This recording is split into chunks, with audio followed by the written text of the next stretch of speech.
আজকে সন্ধ্যার জন্য বানিয়ে ফেললাম চিকেন পাস্তা উইথ ভেজিটেবল। যাই হোক, অনেকে বলে থাকবে যে চিকেন উইথ ভেজিটেবল পাস্তা, আমি একটু ঘুরিয়েই না হয় বললাম। হ্যালো বন্ধুরা, আসসালামু আলাইকুম। কেমন আছে সবাই? আশা করি ভালো আছো। আলহামদুলিল্লাহ, আমিও ভালো আছি।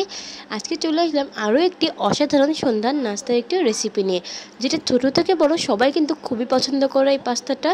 তো চলো, পাস্তার জন্য আমি কী কী নিয়েছিলাম সেগুলো দেখে নিই। এখানে আমি নিয়েছি সিম, ফুলকপি, আলু, কাঁচামরিচ এবং পেঁয়াজ কুচি। তোমাদের ঘরে যদি অন্য সবজি থাকে সেগুলোও নিতে পারো, যেমন গাজর, বাঁধাকপি, দেন ক্যাপসিকাম, বিভিন্ন ইনগ্রিডিয়েন্টস। এখানে আমি চিকেন নিয়েছি, বুকের যে মাংসটা থাকে সেটা ইউজ করেছিলাম, আর এখানে গোলমরিচের গুঁড়ো। এদিকে আমি পাস্তাগুলোকে আগে থেকেই সিদ্ধ করে নিয়েছিলাম, একটু লবণ দিয়ে ভালো করে সিদ্ধ করে নিয়েছি ঠান্ডা পানিতে। এবার পানি ঝরানোর জন্য আমি পাস্তাটাকে আলাদা এসে তুলে রাখবো।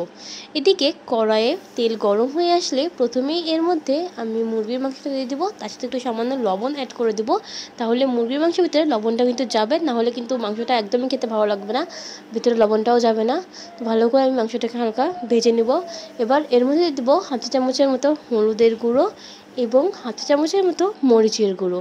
তোমরা চাইলে কাঁচামরিচ যেহেতু অ্যাড করবো সেহেতু এই শুকনো মরিচের গুঁড়োটা স্কিপও করতে পারো। তো দিয়ে দিচ্ছি এখানে আদা রসুন পেস্ট, যেহেতু আমি চিকেন ইউজ করেছি সেহেতু মশলাটা আমাকে ইউজ করতেই হবে। এবার দিয়ে দেবো সবজি। তো ফুলকপি, সিম, আলু আমার ঘরে যা যা ছিল আমি সেগুলো দিয়েই বানানোর চেষ্টা করেছি। দেখো ভালো করে নাড়াচাড়া করে দেবো। যেহেতু আমি এখন সবজি দিয়েছি, সবজির মধ্যেও আমি সামান্য পরিমাণে লবণ অ্যাড করে দেবো, এতে করে সবজির ভিতরেও লবণটা যাবে। ঢাকনা দিয়ে ঢেকে দেবো বেশ কিছুক্ষণের জন্য, যতক্ষণ না সবজিগুলো সিদ্ধ হয়ে আসছে।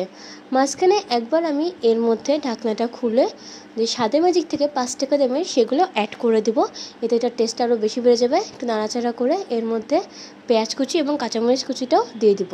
আরও ঠিক 5 মিনিটের জন্য আমি ঢাকনা দিয়ে ঢেকে রাখবো। প্রায় কিন্তু অলমোস্ট সিদ্ধ হয়ে গিয়েছে আমার। তো আমি যেহেতু এখন কাঁচামরিচ আর পেঁয়াজটা দিয়েছি সেজন্য আরও 5 মিনিট ঢাকনা দিয়ে ঢেকে ওটাকে সিদ্ধ করে নেব।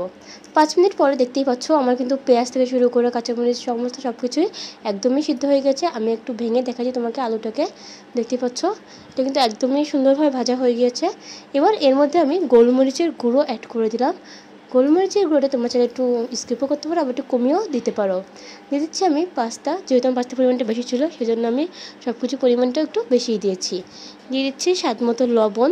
লবণ দেওয়ার পরে একটু ভালো করে নাড়াচাড়া করে নিচ্ছি, যাতে সবজিটা উপর থেকে মানে সব জায়গার সাথে মিশে যায়। এভাবে ঘুরিয়ে ঘুরিয়ে আমি নেড়ে দেবো, খেয়াল রাখবো তারা যেন পুড়ে না যায়। এবার দিয়ে দেবো যেই পাস্তার মধ্যে যে মশলাগুলো থাকে সেই মশলাগুলো অ্যাড করে দিচ্ছি। এখানে 2 প্যাকেট মশলা ছিল, আমি 2 প্যাকেট মশলাই দেওয়ারই চেষ্টা করেছি, পুরোটাই দিয়ে দিয়েছি। দিয়ে খুব ভালো করে আবারও নাড়াচাড়া করে দিচ্ছি। তৈরি হয়ে গেল আজকের চিকেন উইথ ভেজিটেবল পাস্তা।